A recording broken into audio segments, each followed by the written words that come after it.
welcome to another lecture in the Breaking Convention mini lecture series, The Altered State of Mothers by Jo Piercey. For those of you who don't know me, my name is Amy Tollan. I'm one of the directors at Breaking Convention. We hold Europe's largest conference on psychedelic research that happens every 2 years at the University of Greenwich in London. But we do hold these smaller lectures from time to time, and I'm really excited about today's one. So before we get started, I just want to go through a bit of Zoom etiquette. Please keep yourself muted. As I said before, it is great to see everyone's faces, but if you do need to leave your camera off, then I completely understand. You will have the opportunity to ask questions at the end, where you can unmute yourself and ask Jo directly. But please don't unmute until I ask you to do so, because it would be very chaotic otherwise. You can submit the questions via the chat function down the bottom, and I'll pick what order they come in, and you can either ask them yourself or you can ask me to. So just state that in the chat function, whether you want me to ask or if you want to ask Jo yourself. Also just please be mindful that it is a really sensitive subject for a lot of people. So if you do need support at the end, we can offer that. We'll go more into that at the end, but please maybe no personal stories, because it is a very sensitive subject. It can be quite triggering for some people, but if you do need to go into it a little bit more, then as I said, we can offer support at the end, and Jo is willing to reach out to people that have been affected by anything that might come up today. Yeah, please keep the chat to a minimum. It's really nice to be really present. But again, any questions, any technical issues, just write that in the chat, and I'll try and I'm doing quite a lot of things with the techie side of things and moderating, so please bear with me. The talk will be recorded, but you won't be captured unless you talk to the camera. So yeah, if you don't want to be captured and the video will go up on YouTube, then just get me to ask a question. You can stay completely anonymous, and that is that. So I would like to introduce our that's a Freudian slip, appropriate one. For those of you who haven't read Jo's bio, she is a registered osteopath and a paramount doula. She has practiced as an osteopath for 30 years, and also as a doula for the last 10.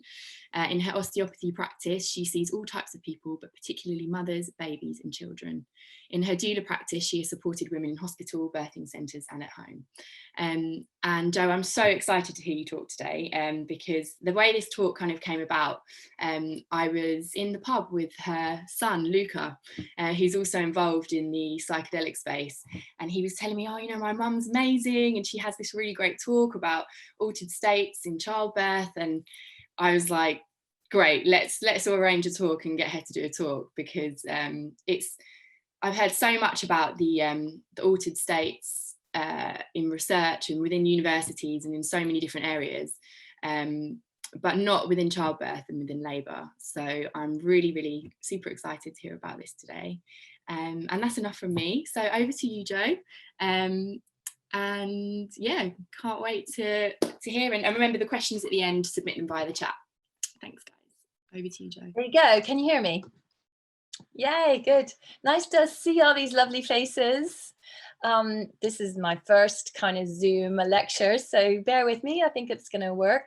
Thank you for the lovely introduction. And yeah, I hadn't actually realized that, I didn't realize how you had spoken to Luca, so that's quite nice to hear. As she says, I'm an osteopath. I've been an osteopath for a very long time, and also a doula. And I don't know if people know what a doula is. So a doula is a birth partner. So someone hires me to be with them during their pregnancy, during the run up to their labor, during their labor, during the birth of their baby, and then afterwards I make sure that if they want to breastfeed, that's going well and that just everything's okay. And I'll also do a little osteopathic check on the baby.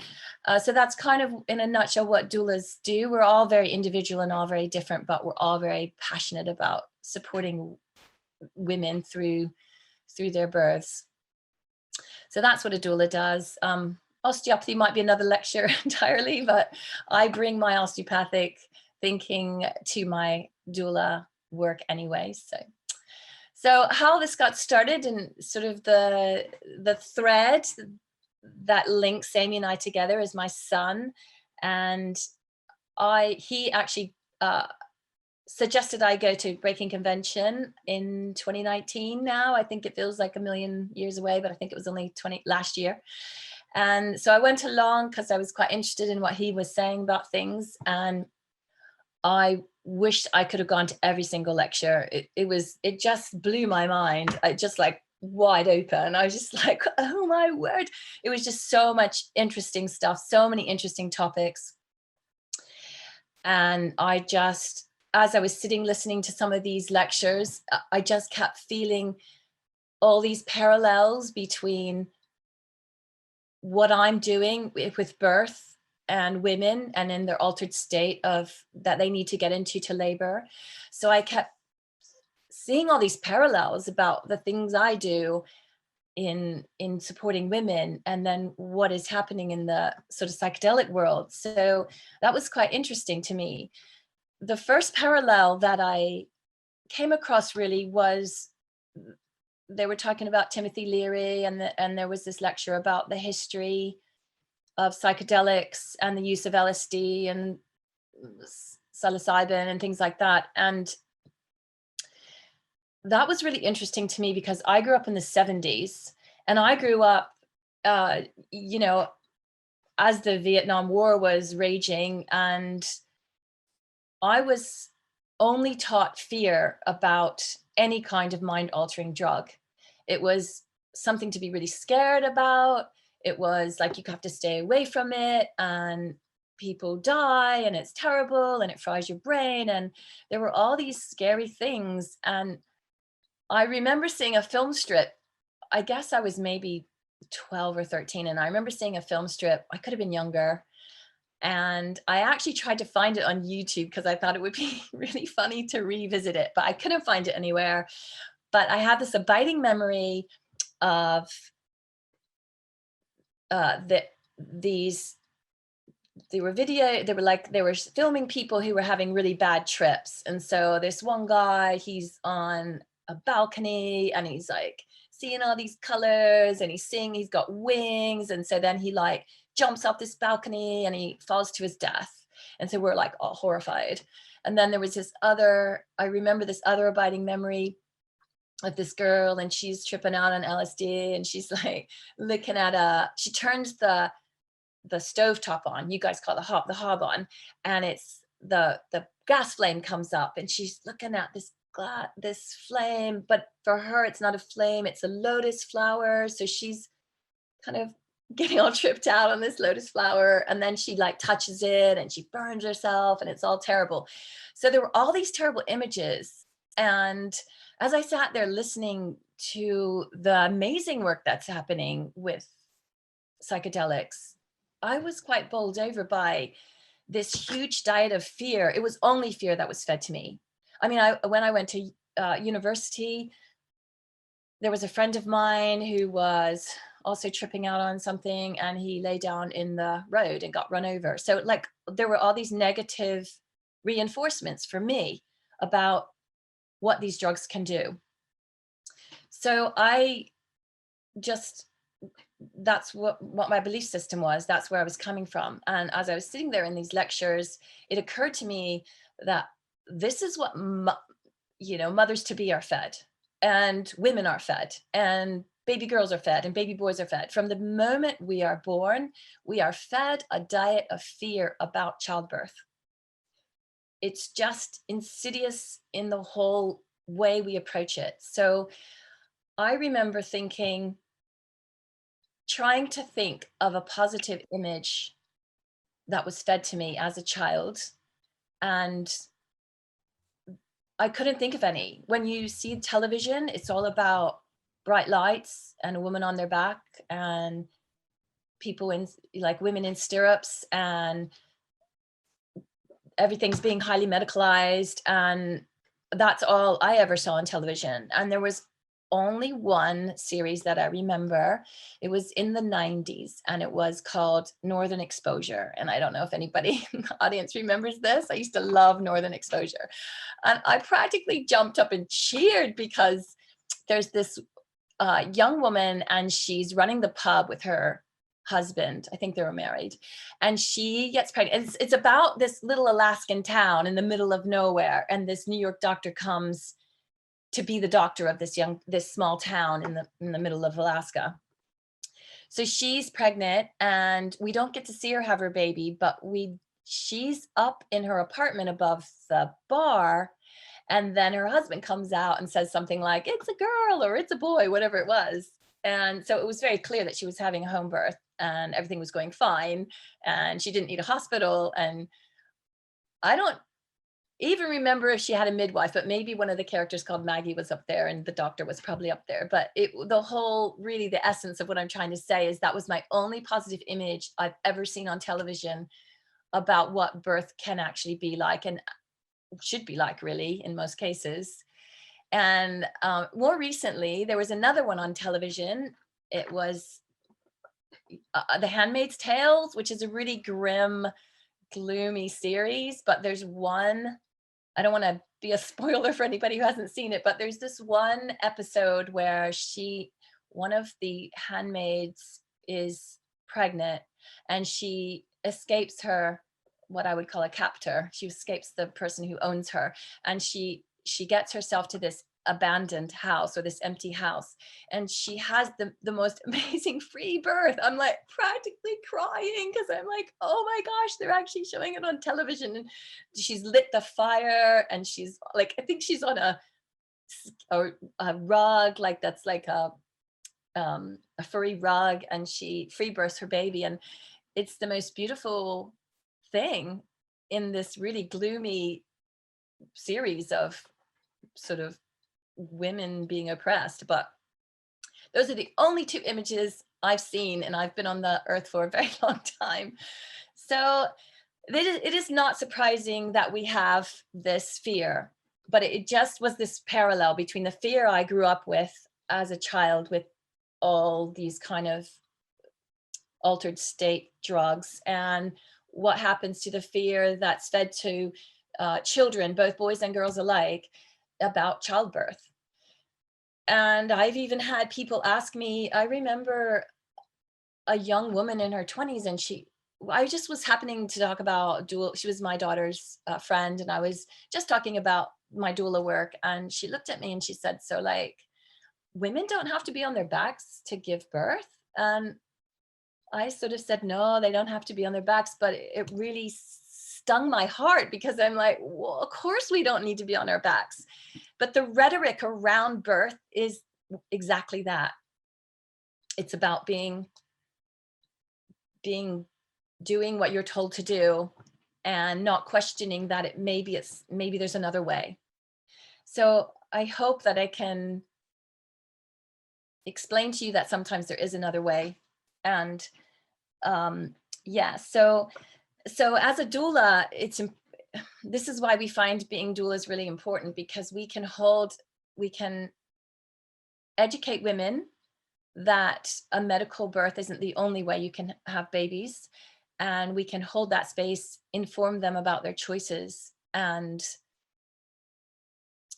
create a safe space for them and a reality that might be different from what they had first imagined.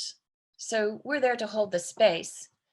And that was also a parallel I found in this psychedelic community, because I don't know how many of you are familiar with breaking convention, and certainly I'm just a real newbie, but the research they're doing now this was exciting for me, because there are practitioners that are taking people on journeys, and they are creating a space which is exactly a space that doulas create. So we want the room to be safe and dark, and we create a feeling of being nurtured and being held. And just like I stay with a woman the whole time, so do these practitioners stay with somebody the whole time, as far as I understand. Amy might be able to correct me on this, but I think there's two people and at least one of them will be there the whole time while this person is having an experience. And that feels very doula-like to me.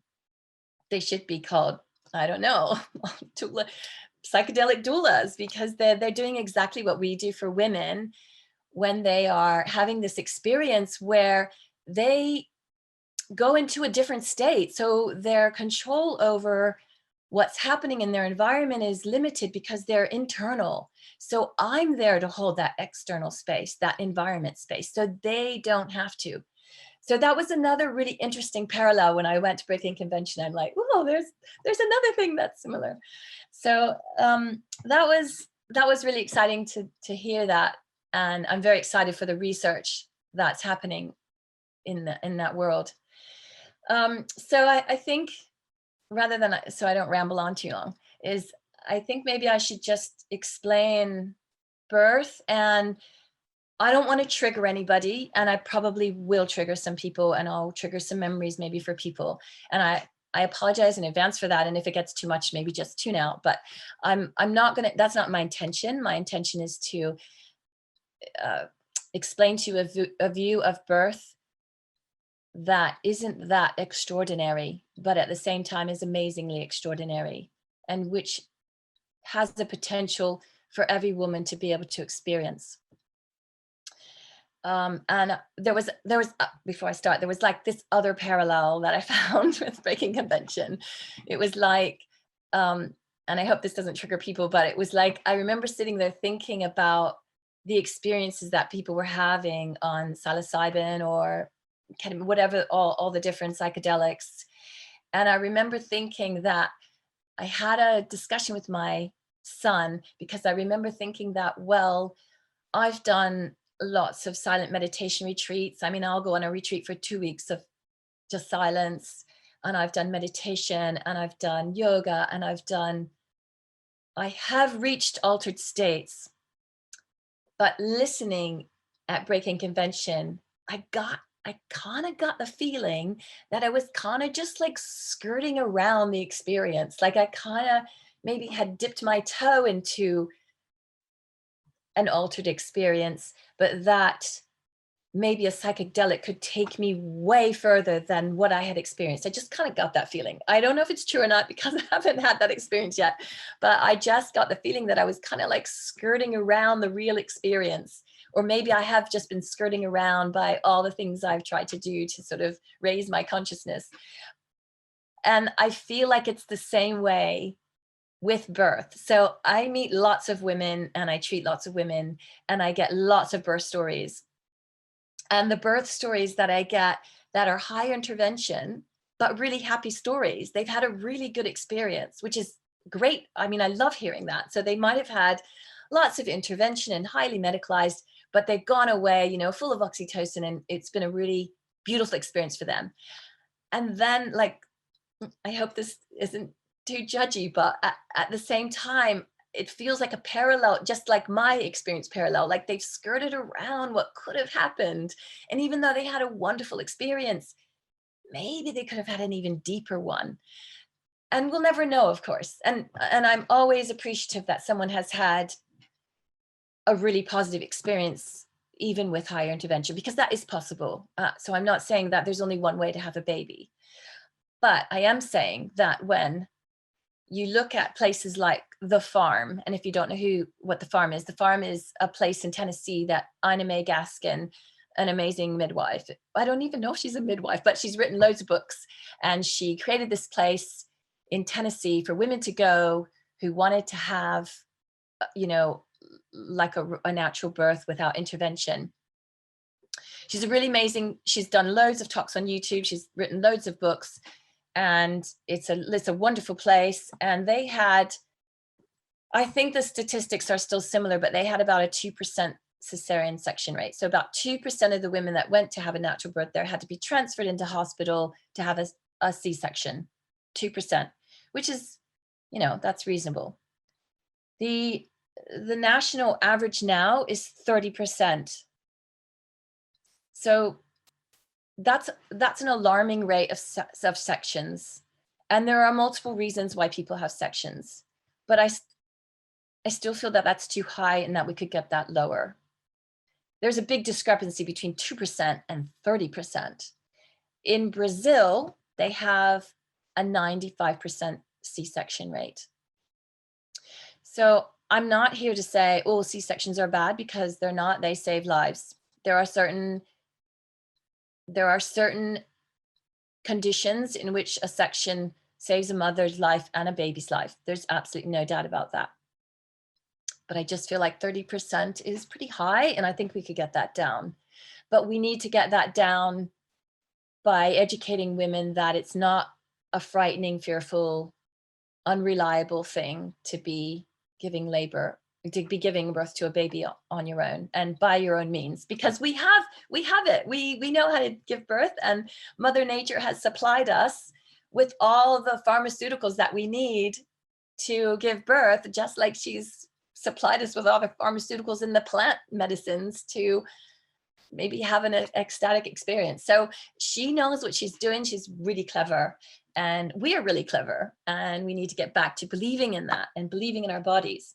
So when a woman goes into labor, so when she's pregnant, even when she's pregnant, I believe, and there's no evidence to suggest that this is true, but I believe that women are, when they're pregnant, they get progressively more kind of psychically open.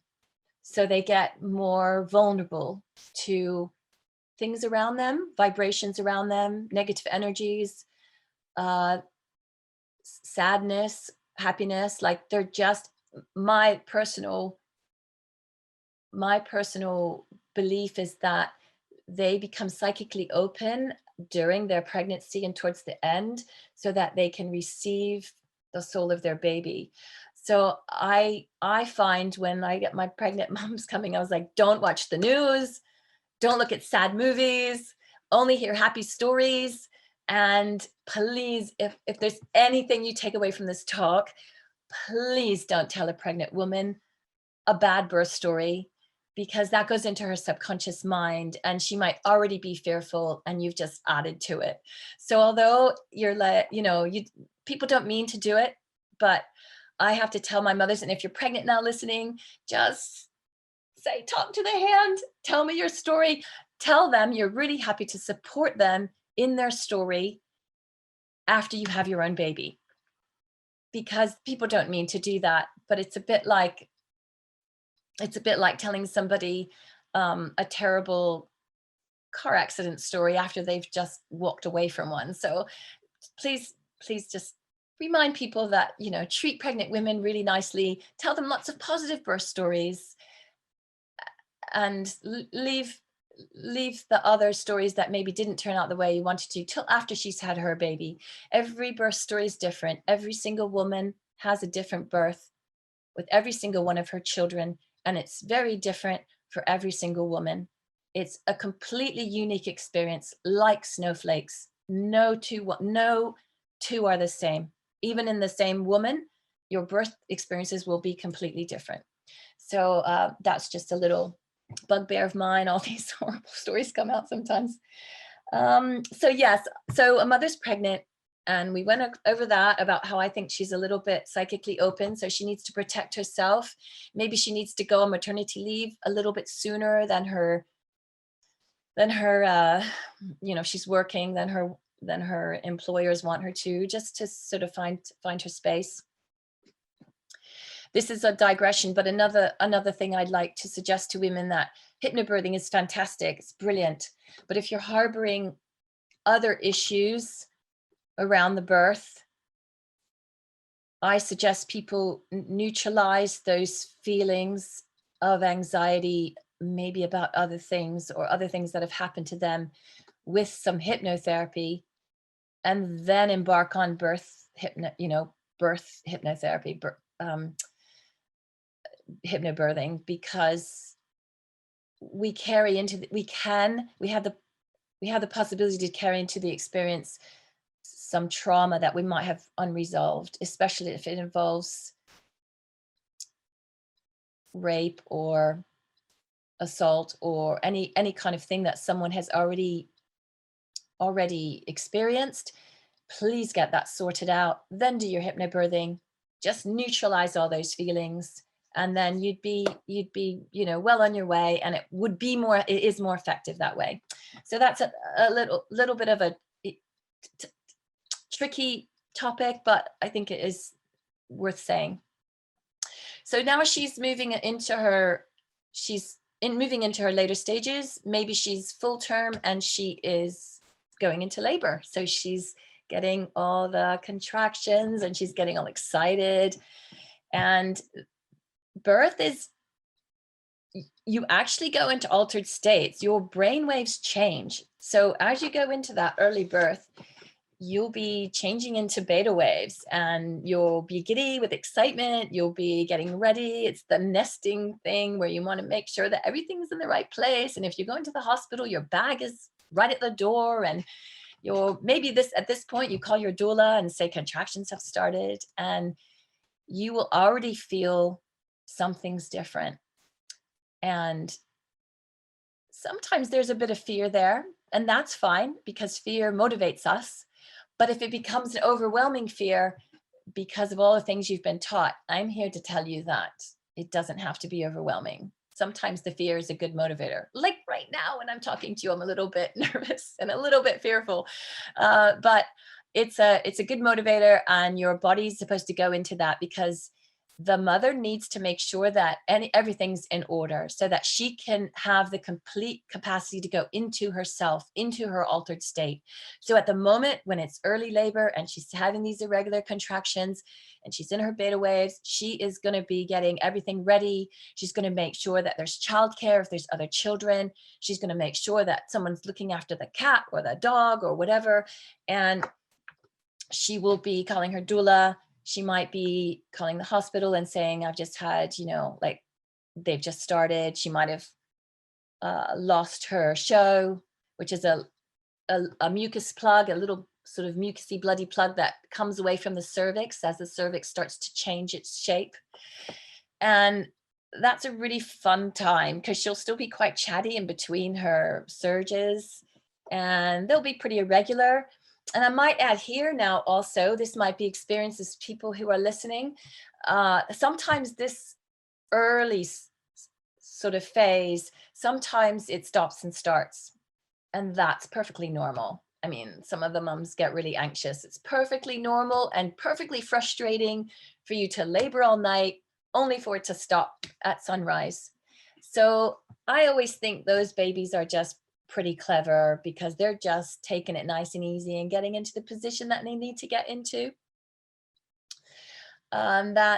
There was something I was going to say and it just got out of my head, but anyway, that's fine. So I know what I was going to say. So as I'm talking through the stages of labor, practitioners learn the stages of labor, and you'll hear it if you've been pregnant or you're thinking about you're pregnant at the moment or you've had babies. It'll be these stages. So there's like there'll be latent labor, and then there'll be active labor, and then there'll be the first stage of labor, the second stage of labor, the third stage of labor. But it's actually a continuum. It's actually this beautiful flowing continuum, because that's what women do. We're a continuum. We're not in boxes, and we might think we are, but it's all this lovely sort of flow. One thing flows into the next thing. And if you allow that flow, which is what your partner or your doula can do, is to protect the flow. So you're just in there. You don't even know whether you're going from latent to active. You don't know if it doesn't matter. They're only labeled to help us understand what's happening. So when I talk about the stages in my mind, really, it's just this one long experience. So she is in this first bit where everything's just kind of hotting up and everything started.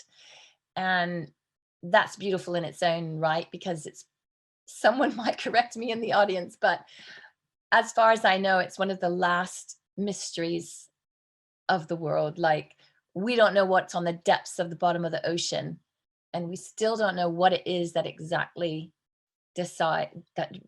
starts off labor. And it's this beautiful choreography between the mother and the baby and all the hormones and the placenta. And it's this lovely little dance that they do in their little internal space, and we still don't really know, and it really annoys people, but I think it's beautiful. So she's laboring, and then they start to become more regular. And as you know, the cervix opens. So the cervix has to be 10 centimeters open. It has to efface, and almost like it kind of just effaces, it gets thinner, and then it moves out and it disappears, and it allows the opening for the baby to be born. So in that first bit where she's going maybe from 0 to 5 centimeters, and also those are they're just medical terminologies so people can keep track, but usually you can tell what stage a mother's in just by what she's doing, and like how attentive she is and how chatty she is, because as she moves through the centimeters and as they start, her cervix starts opening up, she starts going into another altered state, like the alpha waves start kicking in, and she's going to be still chatty, but she kind of goes more into herself. I mean, there was this amazing quote, Lucy, what was her name? I have to find it for you because it was amazing. She was interviewing, her name was Nancy Lucina, and she was interviewing Wapio, which is this amazing midwife. And she was interviewing this midwife, and she said, like, what is this? Like, when I was in labor, like the paintings were dripping off the wall, and like everything was being distorted. And I'm like, yeah, that's exactly right. The timing just warps and stretches, and you look at things and you don't know them. I remember looking at the clock face for hours, but if you'd asked me what time it was, there's no way I'd be able to tell you. I have no idea what time it was. I was just looking at those numbers, and they were just different colors, and they weren't, but they were. And time warps and stretches, which is another parallel, I think, in the psychedelic experience. So you have this weird sense of time. So women say to me, like, how am I going to cope with the pain?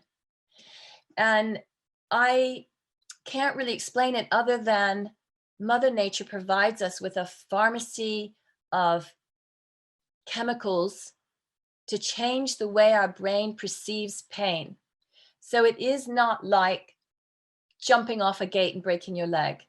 It's a different thing entirely, and you're just in the space. And if we can keep a woman in that space, we can keep her in her primitive brain. It's sensations. I mean, it's pain. Yeah, it can be described as pain, but it's a different experience altogether. And I think it's because you're in an altered state. And if I can keep you in the altered state, then coping with the pain isn't such a challenge. So what happens in these altered states, and this must happen with psychedelics as well, you need to keep the person there.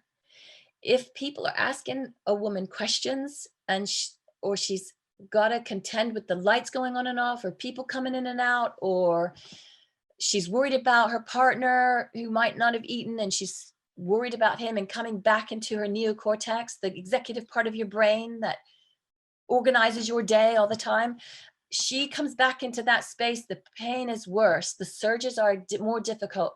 So I need to keep her in that altered space so that she's just riding the waves of those surges, and they come and then they ebb, they flow and they ebb. And she's just riding it, and she's just having a great time because she's not worried about anything but herself. She's just in that space. She's in that altered state. So things will then get more regular. So she'll have longer contractions. They'll be more regular. They'll be closer together. This is when they tell you to go to the hospital. So they say go to hospital when, there's 3 and 10 and they're lasting more than 60 seconds and they've been doing that for a while. And then the midwives might say, maybe come into to hospital now. What's interesting about midwives is they'll always want to talk. I'm sorry, the dog's barking. They'll always want to talk to the mother. And the reason they want to talk to the laboring mother is they want to find out if she can still speak between contractions. Because if she can't speak between contractions and she wants to have a hospital birth, she needs to go into the hospital. If she can still talk, then they kind of judge that maybe she's still in an earlier stage than she thinks she is. I hope she'll stop. Gosh, I hope she'll stop. It's like, if you want to get up, Joan, look how you're welcome to.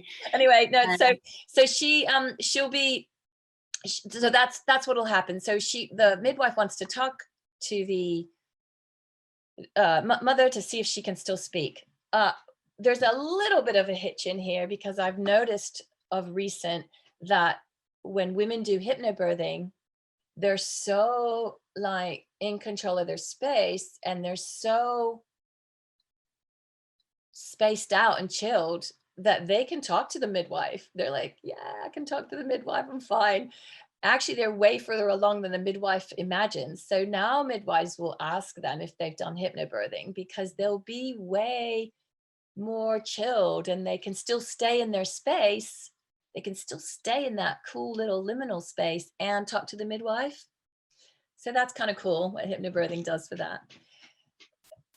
So she's now on her way. So things are hotting up, and she's not speaking anymore. So she's going deep into, I think they're like, what's it called? Theta waves. She's really going into an altered space, and we want to just keep her there. And she might, this is the amazing thing. If she's in that altered state, if she's in that altered consciousness, suddenly all her inhibitions will go away. Mothers are anxious about how they're going to be during labor. They get really anxious about that. Like, oh, like if I have a pool birth, will I like void my bowels in the pool, and I can't bear to think of it, and what do I wear because I want my body to be covered. And by the time she gets to theta waves and she's going into the 6 to 10 centimeters, she doesn't care. She might be towards the end, she might be groaning, she pulls her clothes off, she's really hot, she's just into that space. She might be dancing, she might be having visions, she might be hearing things. She's just totally in that space. I'm really sorry about the dog. So really sorry. So she's in that space, and there's another. I just feel that these altered states are just so parallel to what may be happening in breaking convention world. Anyway, so she's there, and it's amazing to watch. I mean, it's amazing. She'll go into a very deep, what's the deepest one? Delta. Her brainwaves go into that delta space. That is when I think, do you know the quote that's behind you? It is said that women leave their bodies in labor, yeah, and they go out to the stars to fetch their baby soul, and they come back together. That still makes me feel quite emotional, because that is what she's doing. She's amazing. She'll look stoned.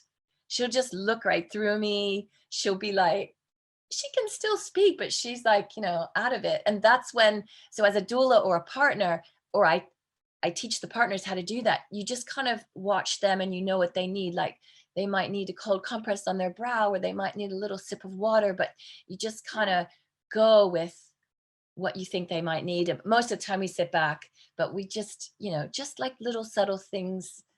And when the midwives at home, when the midwives have to take, so every 15 or 20 minutes or so, they need to take some things, like they need to do the pulse, and they need to take a temperature, and they need to check the baby.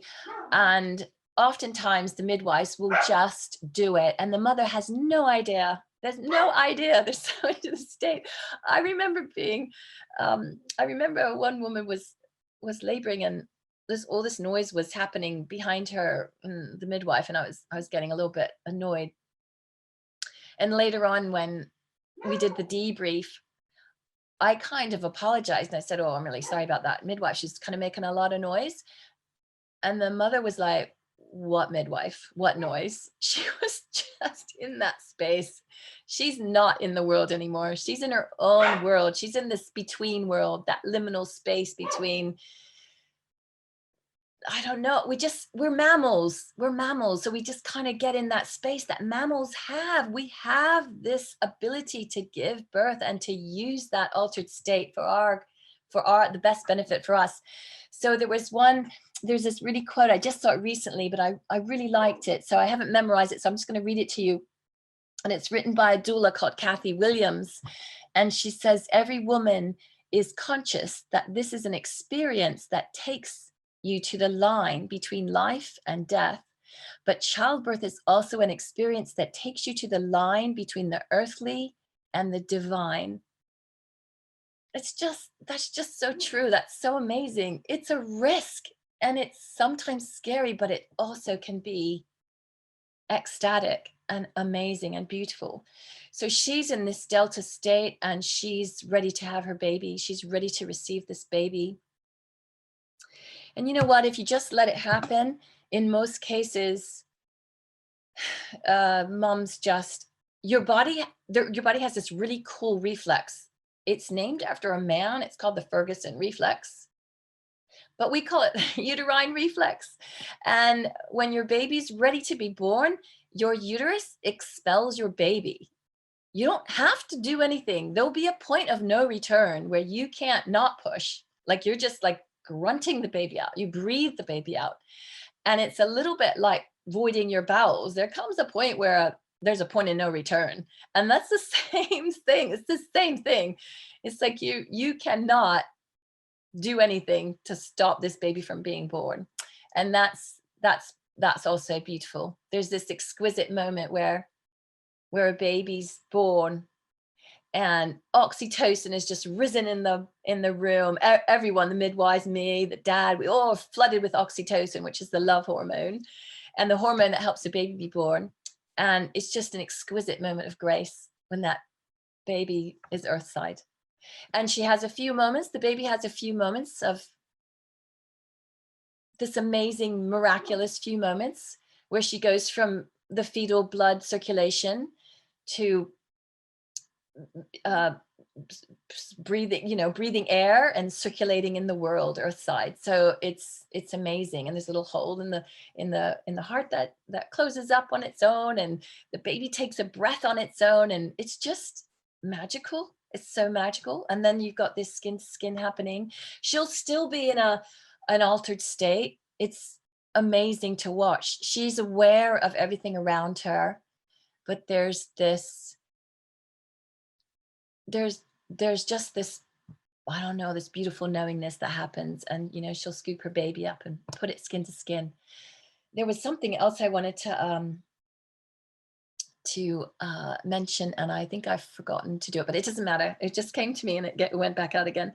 So she's still kind of, yeah, if you let everything happen as it can happen, then that is the best possible scenario. She will be in this altered state for a little while, and then she'll slowly come down, and then she'll be really hungry.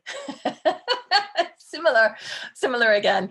And she, it's just beautiful, and it's nothing to be scared of. And I have to also say this, that some births need assistance. Some birth needs medical assistance, and that is brilliant. We have the facilities to help women have babies.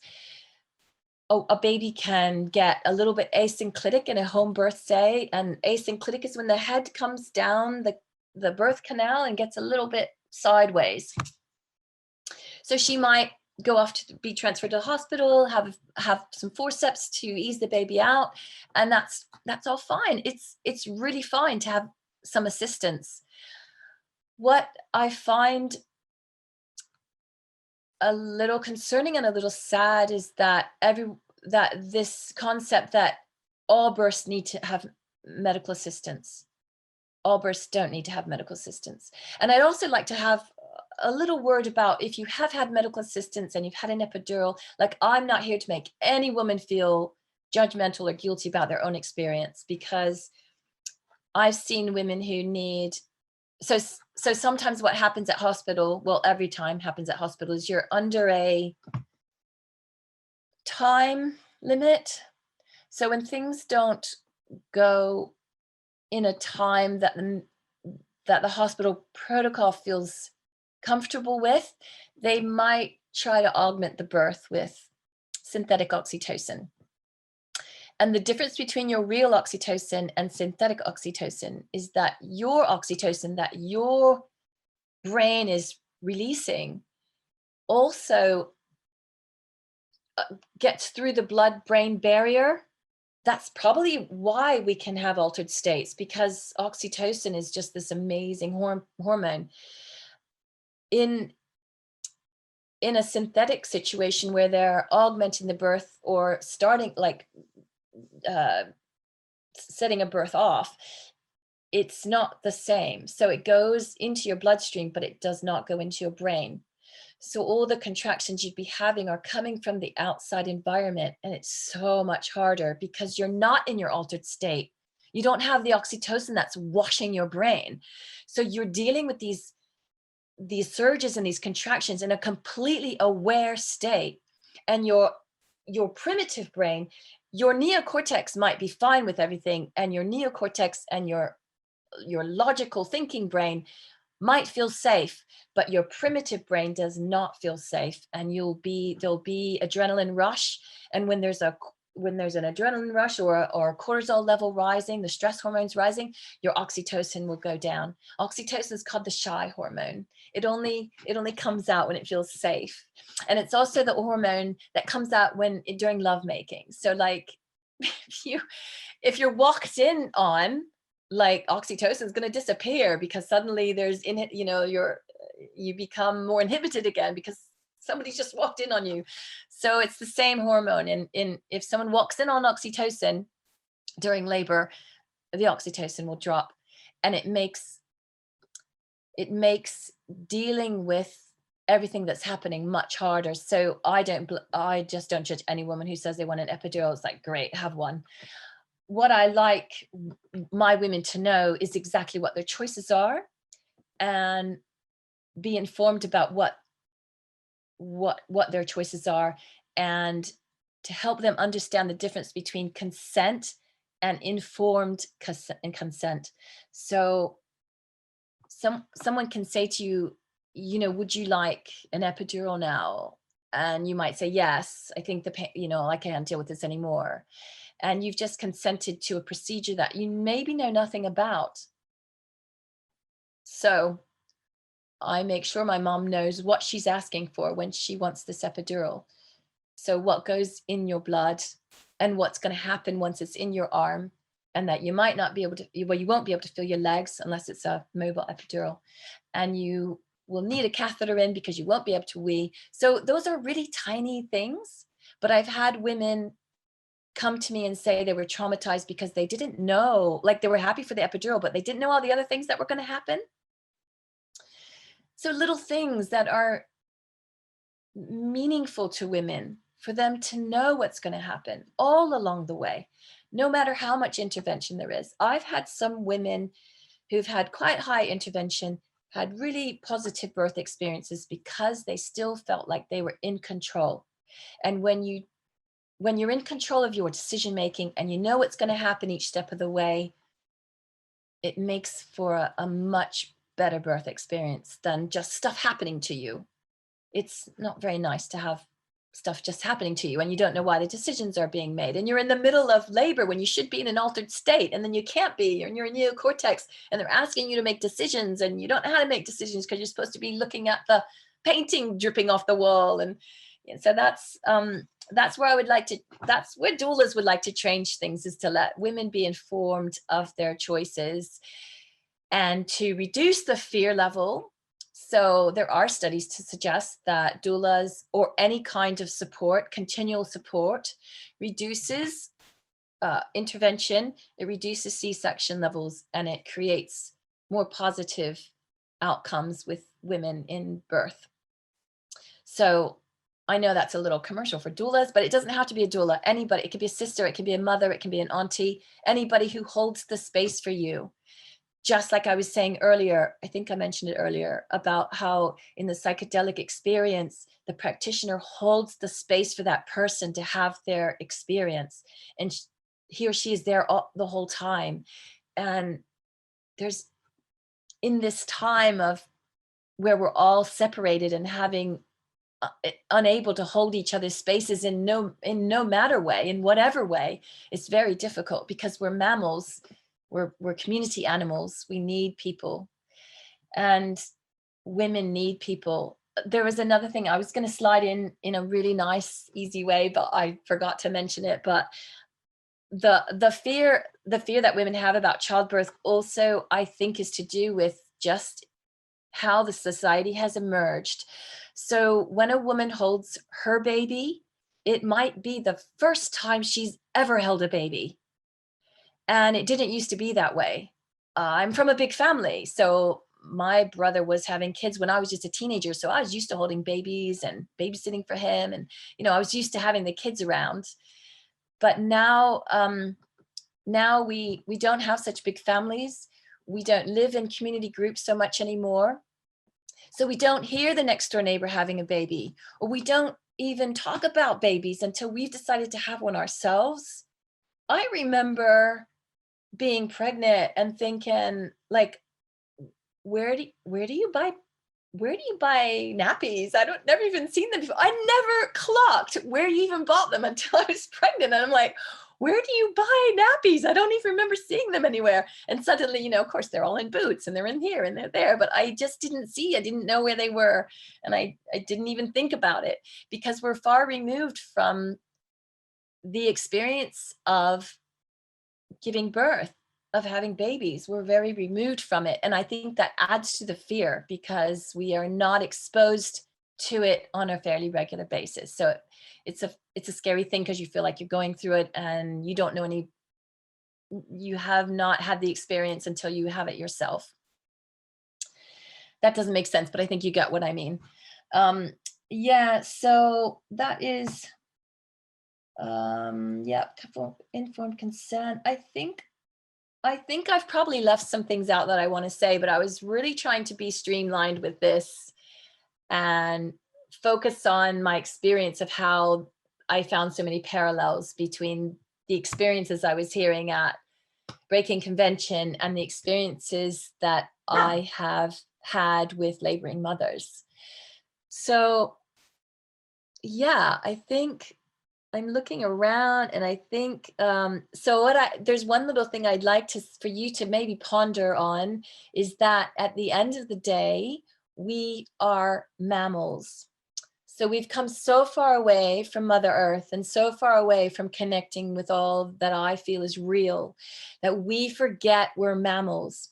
We have a primitive brain called the limbic system, which is what we need to access to give birth and to not acknowledge the fear that the neocortex is trying to generate.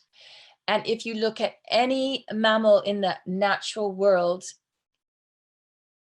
they don't go and try to find the most crowded, most lighted, most chaotic room. Like the cat doesn't go and go, oh, I'm going to be with everybody. The television is on and the radio is on and everybody's around. She'll go under the couch, or she'll go out under a bush, or she'll find the darkest, safest, warmest place to give birth to her kittens. And the dog will too. And all animals do this. And mammals do it too. There was a woman, a midwife friend told me about, who she arrived at her house for a home birth and the door was open. So she let herself in and she was calling for this woman and she couldn't see her anywhere.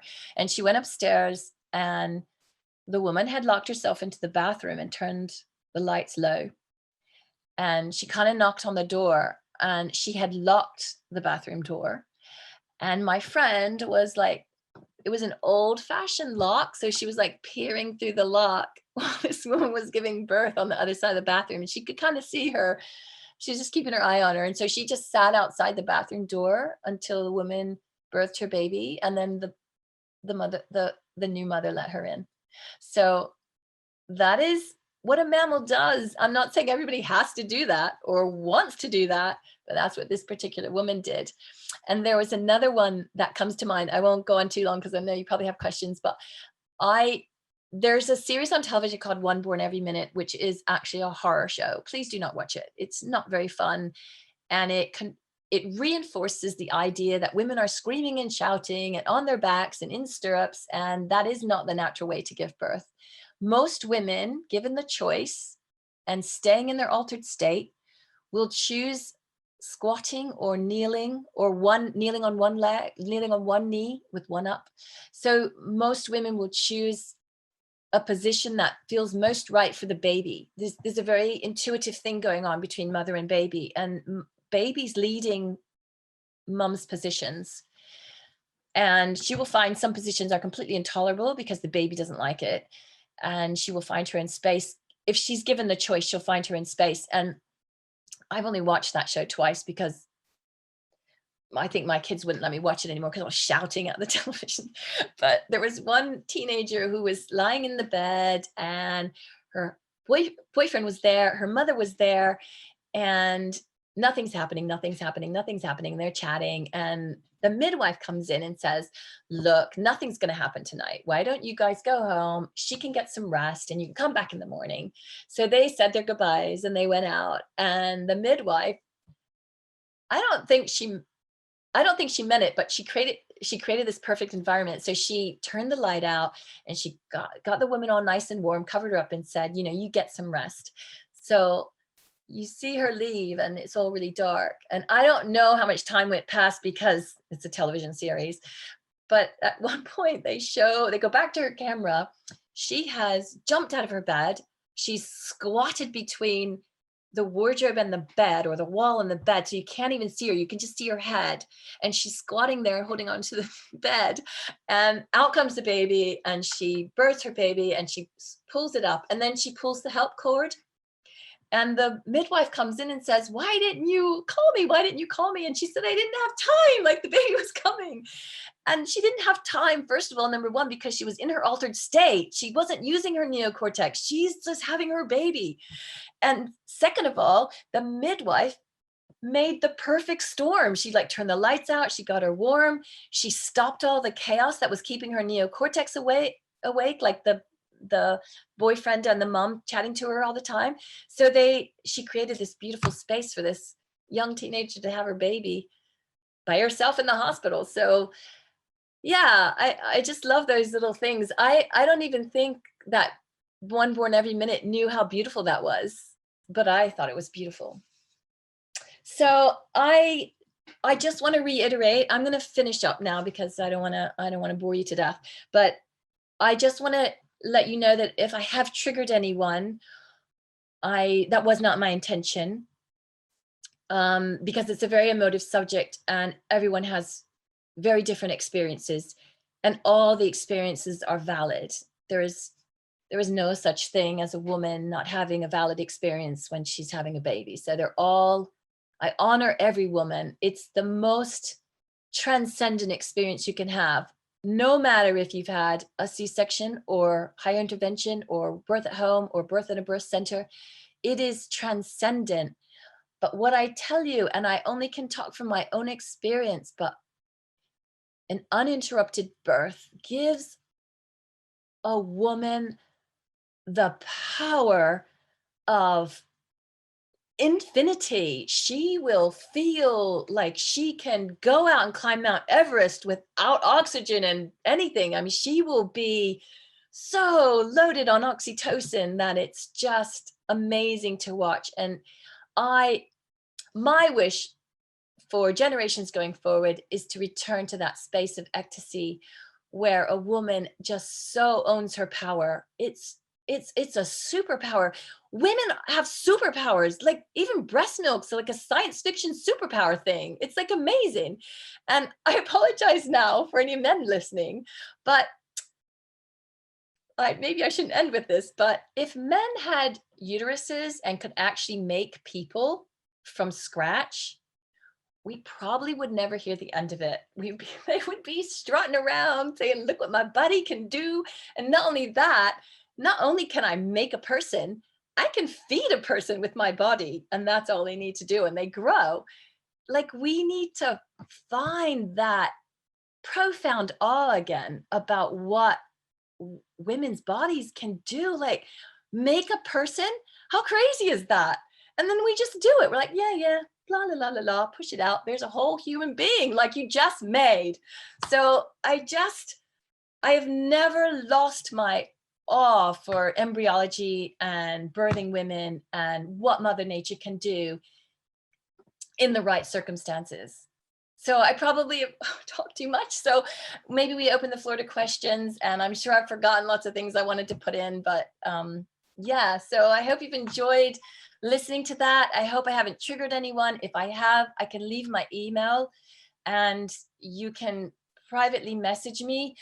I'm not a counselor. I've done a lot of trauma work and I've run trauma weekends for osteopaths. And so I know a lot about it, but I'm not qualified to take you through a trauma, but I can point you in the right direction. And I know I've talked a lot tonight, but I can listen. So yeah, so thank you.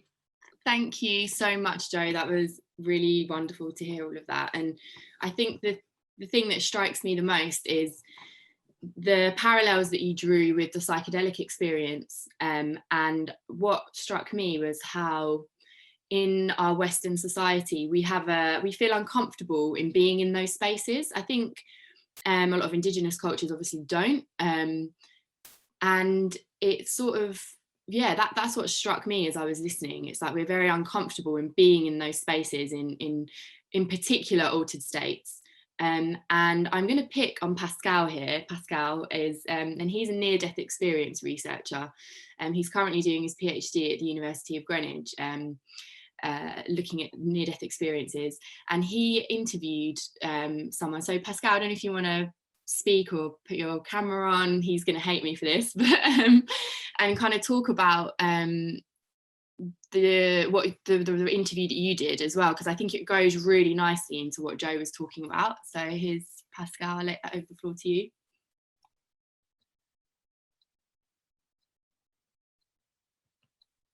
There we go. Have you unmuted yourself?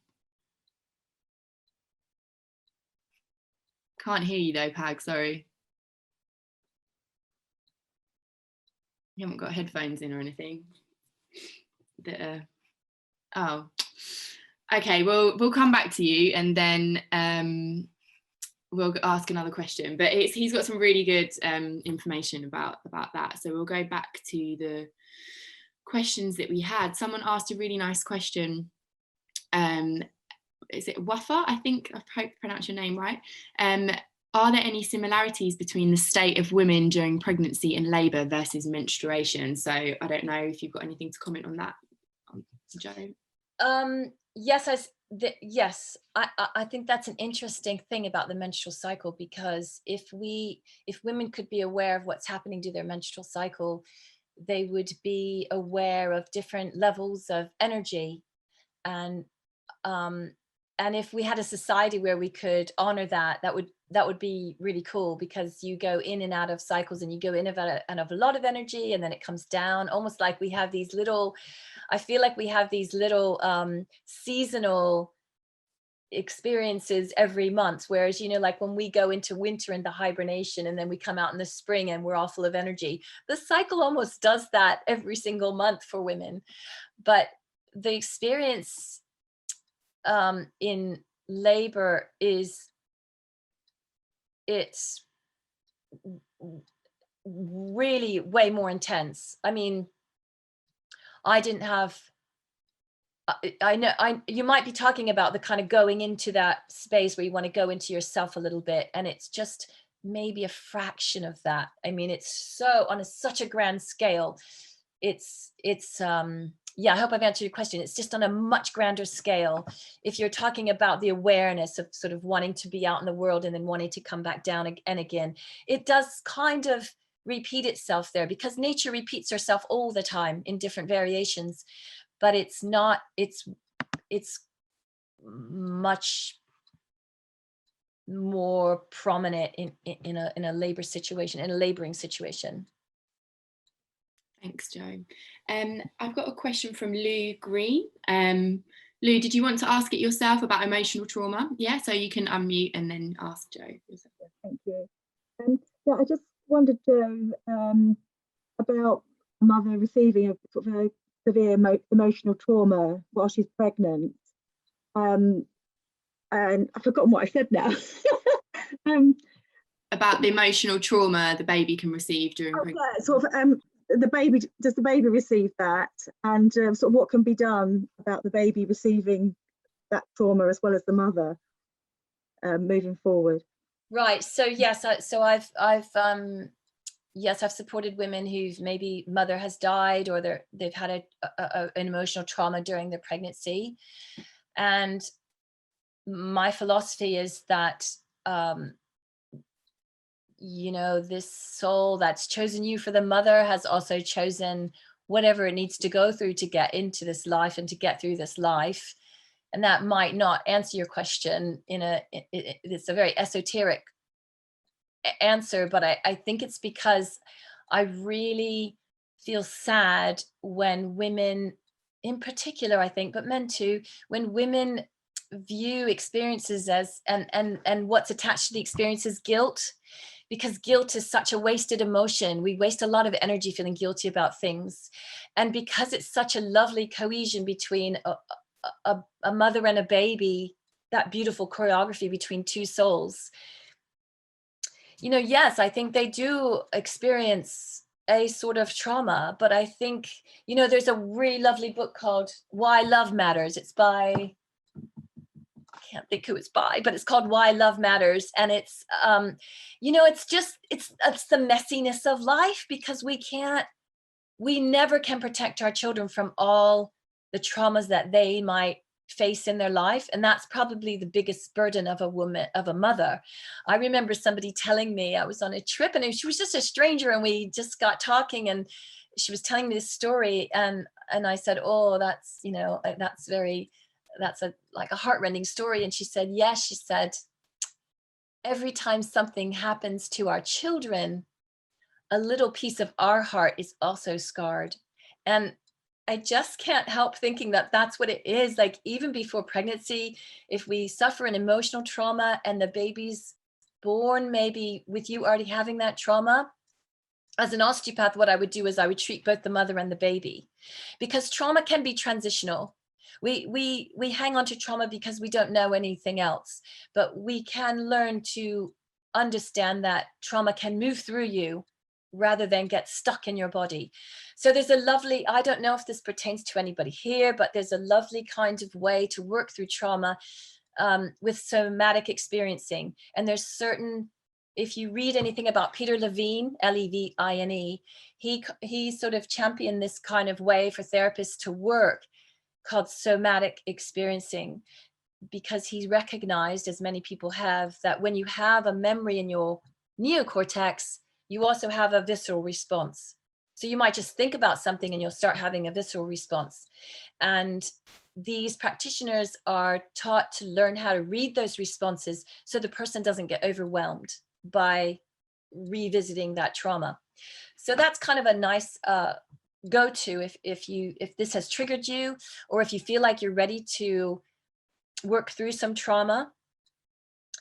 I tend to work a lot with babies. I do cranial osteopathy, and sometimes the baby's fine and it's the mother that I need to treat, because when a baby's born, in my mind, you're still one single unit. It takes a long time for a baby to have self-realization. So that baby is attached to its mother as a unified thing. So yeah, I mean, I don't think we can guard against any kind of trauma in our life, even before we're born, or even after we're born, or even if you believe that we bring stuff in with us. But that's the tapestry of life. And no woman, no mother should ever feel any kind of guilt or responsibility for something that happens that's, beyond her control. It's just life. I hope I've answered your question. So much for your wonderful talk, Jo. I've got so much from it. I guess I'm just looking for your top tips for just how a woman can support herself to like, obviously we can learn as much about it as possible. We can hypnobirth, we can have a doula that can hold that space for us. Do you have any kind of tips that you are your go-to for women that are on a preconception and moving into pregnancy and birthing journey, kind of how you would advise them to prepare for this altered state during pregnancy? That's an interesting question. So what I'm hearing from you is like how to prepare even before conception. So obviously diet is really important. I'm a big fan of getting diets really good and really positive, and also for the man as well, because there seems to be a lot of testing of women and stuff about infertility, and they're only just now like testing the partner, and you're like, well, you know, it could be both. But also in this world that we live in, there's a lot of people will tell me they've got a really good diet, and I have no reason to believe they haven't. But even when food reaches us, our soils are depleted of key minerals, and we can have an organic diet, and that's the best really if you can afford it. But also I know there'll be some controversy here, but sometimes really good supplements help. And if someone's having trouble conceiving, my first protocol to tell people would be to go to a nutritionist rather than a fertility clinic and try them first. But also I think also sometimes there's so much information now that people don't kind of know where to look. And sometimes there's a value in just sitting with it and not knowing too much. I get a question a lot about transition, which I didn't talk about, and I did talk about previously, but transition is the state between you're fully dilated, and then there's what I call the rest. Well, lots of people call it the rest and be thankful stage, where everything stops for maybe 20 or 30 minutes. And then that's when that is when women are like super women, like their superpowers. They just come into some kind of amazing energy and grit from the depths of their soul. And then they push the baby out. And I get mums hung up on this transition. And I'm like, don't even worry about it. You won't even know it's happening. Like, don't stop labeling things. And maybe that would be, all I can tell you is that when I was having my first child, I know I was studying to be an osteopath, and I was doing obstetrics and gynecological stuff, and I was learning it all on a cerebral level, but I just got pregnant. I don't think I didn't even really have time to read many books. So I just didn't think I needed to do anything. I don't know if that's an answer or not, but I kind of think that the best thing is to trust your instinct. We're mammals, so we have instincts about everything. And so I think the best thing is to just trust your instinct. And there are certain books that would be better than others, like Ina May Gaskin. Anything she's written would be good.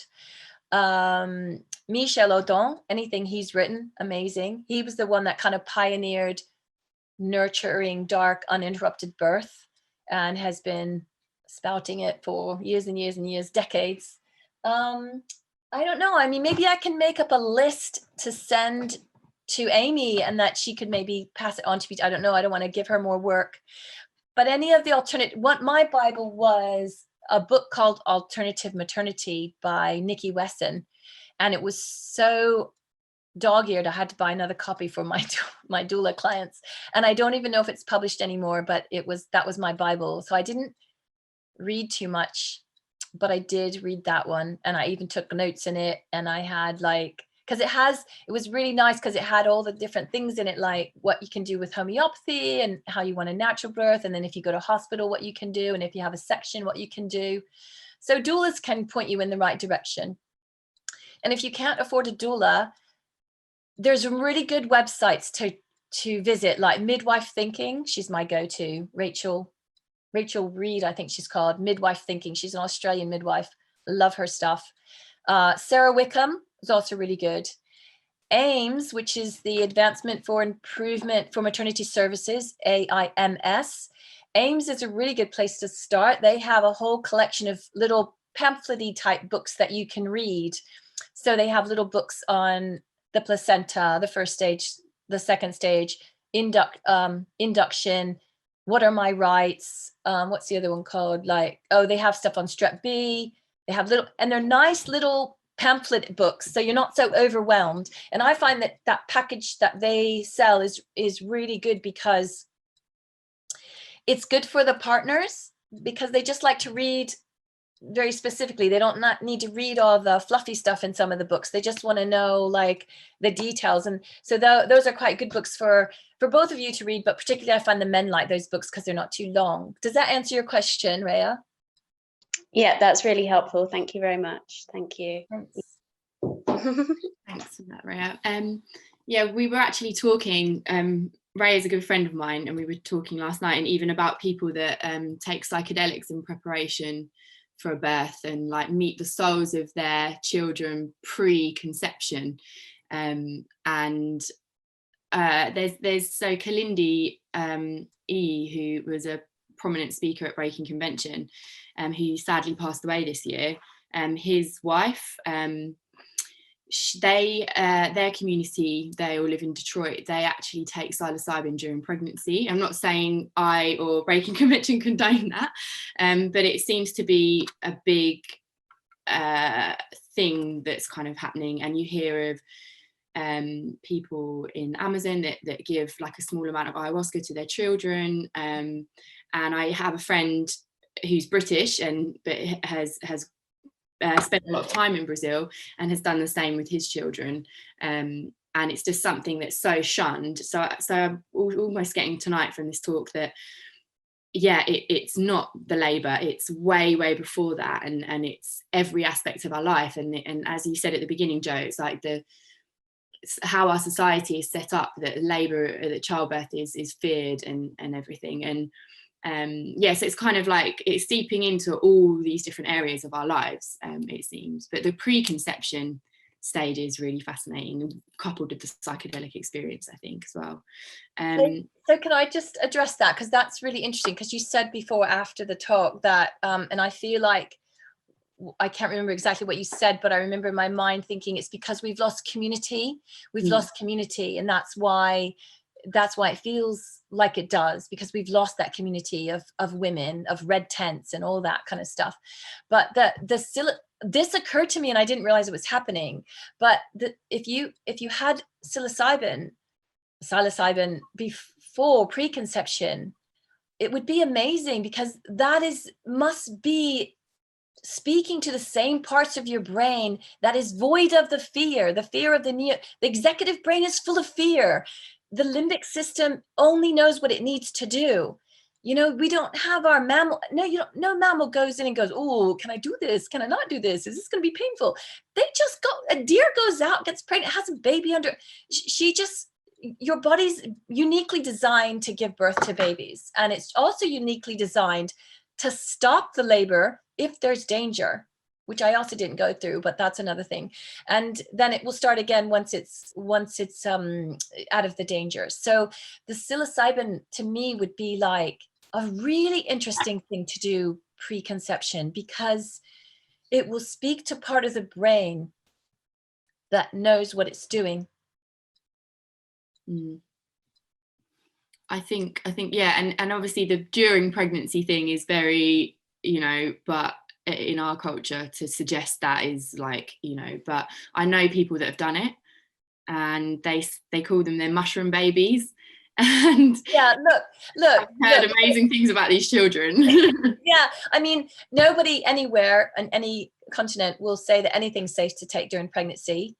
At the same time, they'll give pregnant women a flu shot and a whooping cough jab. So I can't tell anyone what to do or what not to do, but there are things that they used to tell things like don't eat, don't drink, and don't have soft cheese. And I used to go off and have a little bit of soft cheese just because it tasted so much better, because it was forbidden. But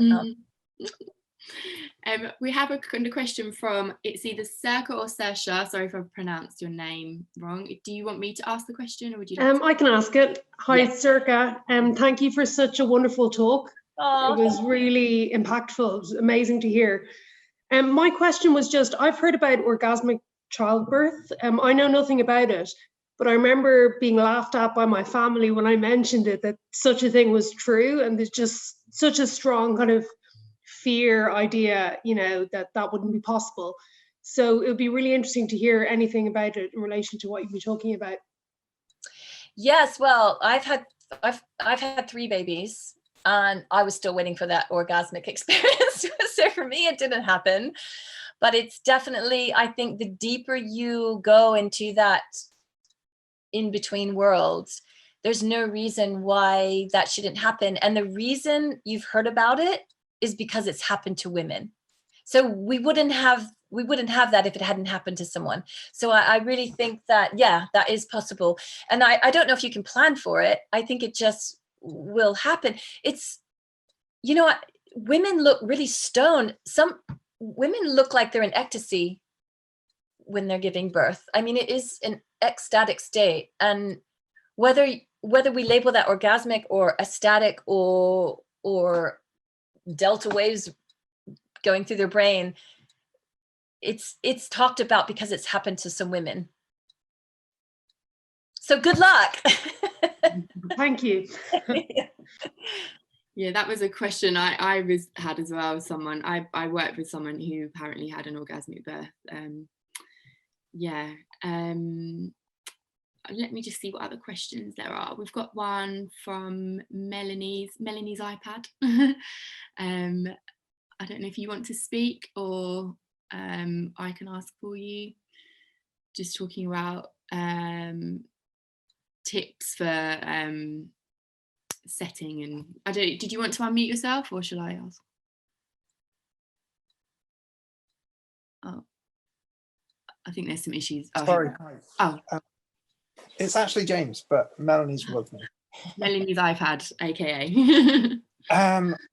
So we've got a set of hypnobirthing CDs, and was wondering, how often do you recommend listening to them and practicing and so on, and at what stages of pregnancy?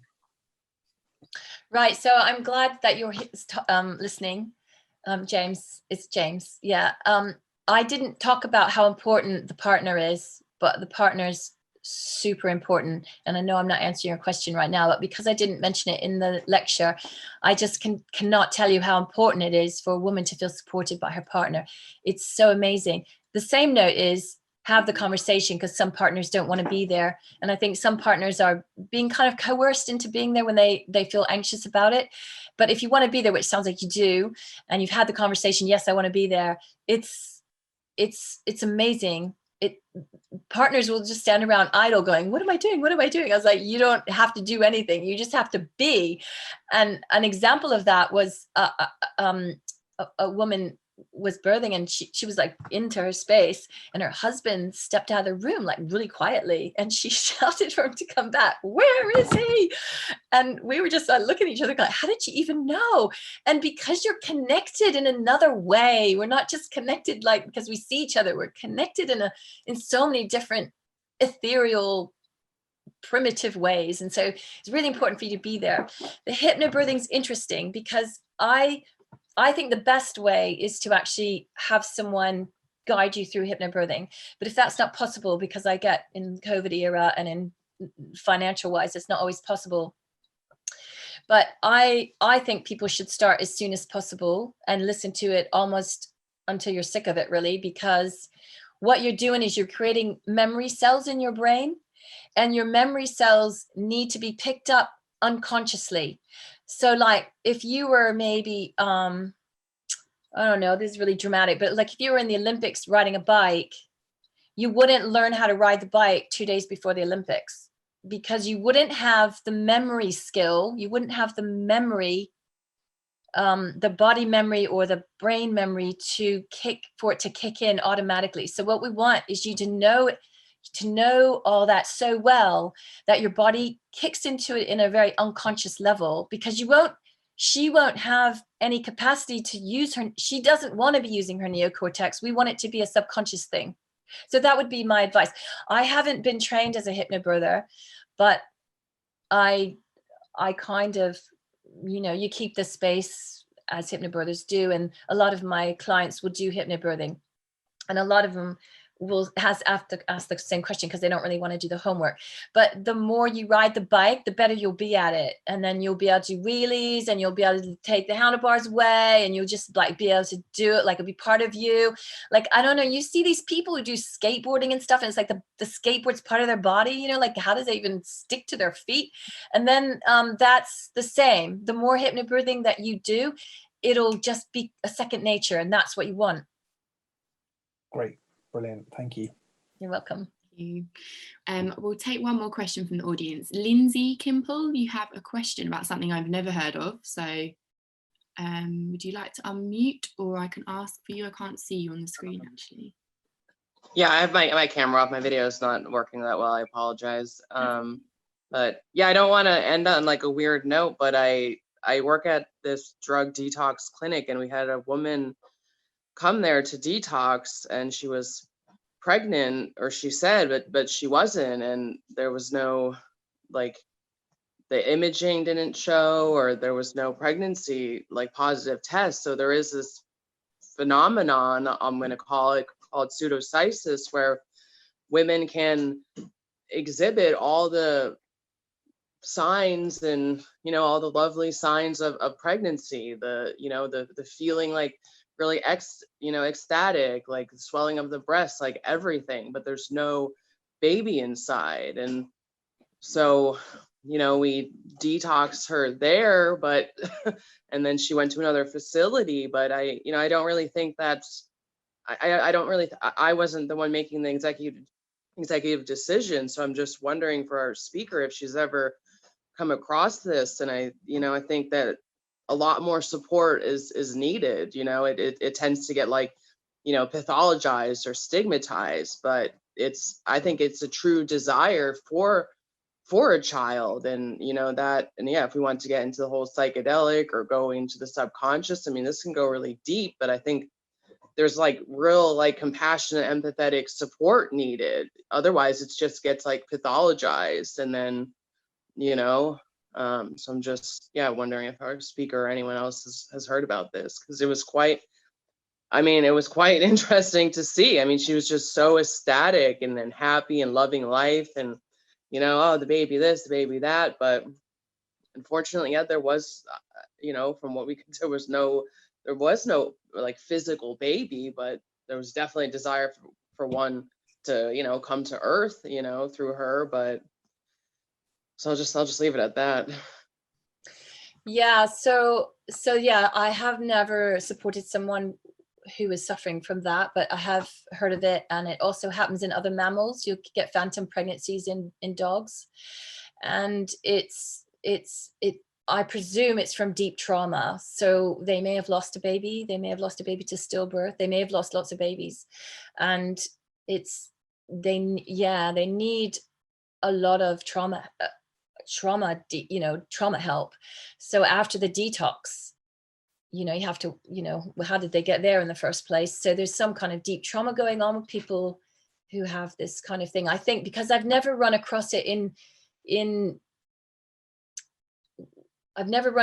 because I suspect it's due to deep trauma.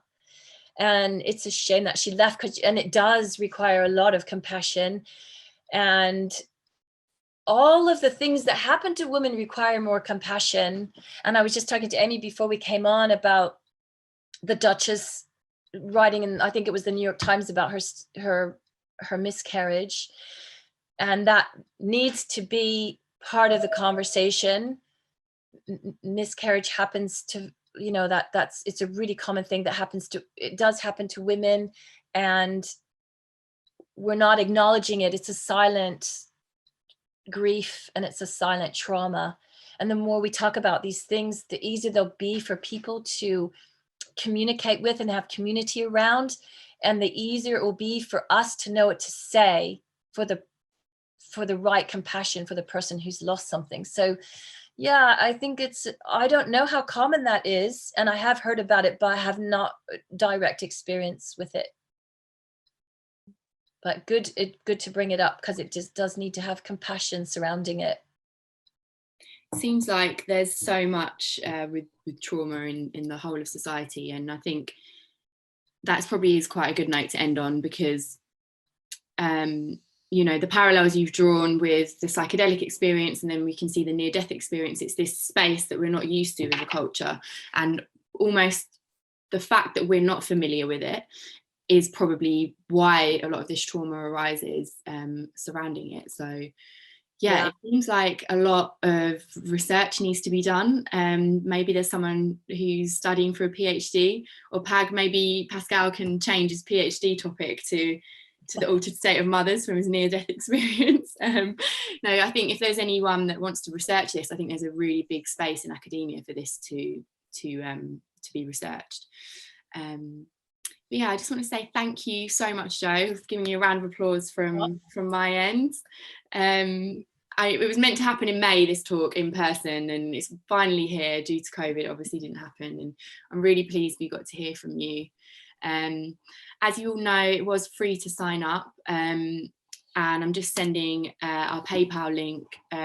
Breaking Convention is a registered charity, so we run on donations and ticket sales. That's where we get all of our funding from to operate. So any donations, big or small, whenever, are much appreciated. I've also shared Jo's website for her osteopathy. I'll send out a big email afterwards with all of the links and the resources, and then also if anyone wants to reach out, just email me at amy@breakingconvention.co.